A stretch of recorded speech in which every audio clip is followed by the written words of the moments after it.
I'm a Christian and I'm proud to be a Christian. That's what this video is about. I was at the music store. Here's a little story. I was at the music store. I'm looking at the guitars in the sweet, like, wooden room at Guitar Center, and I hear this guy playing music. And I'm just in the, he can't see me, but I'm listening, and I'm like, oh, I actually kind of think this is cool. Like, I like his little song he's singing. So then I struck up a conversation with him. He's an independent musician, and we just got to talking about content creation and how it relates to music. And one thing that we were in agreement is that in order to get eyes on your music or ears on your music, you've got to create a bunch of content. When you create a bunch of content, the people that are into what you're into, your content, they're going to be drawn to you. If the people who are not into you or into the content are not drawn to it, so those aren't the people that are going to be into it, which is fine.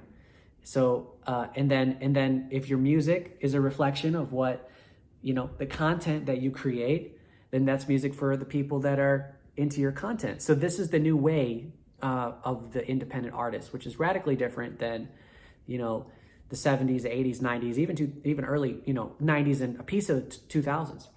So I was talking with him and he said, what do you do? And I was like, well, man, I basically preach. I preach and I record Christian music now, pretty much. I record journal entries and Christian entries in my songs. And I just said that unashamed, but it wasn't like, I'm a Christian, And I was driving home from Guitar Center and I was like, wow, he said he wasn't a Christian outright, but he wasn't like, that guy's so annoying, he's a Christian.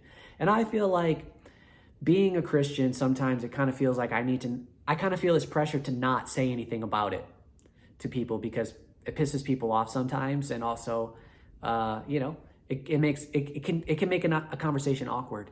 So it's really refreshing to just be, for me, to be like, yeah, I'm a Christian, here's my story. And I preach, So there's that. And but to say I'm a Christian, but also to not say it in a prideful, like, I'm a Christian. There's two Bible verses that I'd like to take a look at. One is going to be here in Galatians. I've got it highlighted. Here it is. In Galatians, Paul says, but God forbid that I should boast except in the cross. So let's say my channel or any Christian channel, let's say you preach and you're really stoked on your following and how many subscribers you have and the message that you're putting out. In my case, the music that I put out. This identity, the Christian identity, is anti-boast. Boast of the cross, anti-boast. So that's one thing that's very interesting about being a Christian and the identity of being a Christian. It promotes being humble. And, sometimes that's something that we all need to work on, me included. Another verse here in James, he says, God resists the proud, but gives grace to the humble. There's another one. So I'm encouraging myself, I'm encouraging you also as a Christian, if you're a Christian watching this, that let's remember our identity. We can be proud and be like, yeah, I'm a Christian, but it doesn't have to be confrontational. Because sometimes I feel like as a Christian, to say I am one is you kind of got to muster up a little bit of courage to say it. You don't have to do that. I think, yeah, I'm a Christian, truly being humble. I think God will reward us, the Bible says. And so, that's my little 2 cents for today. And I hope it builds you up. And if this is a little preach that you'd like to share it with somebody.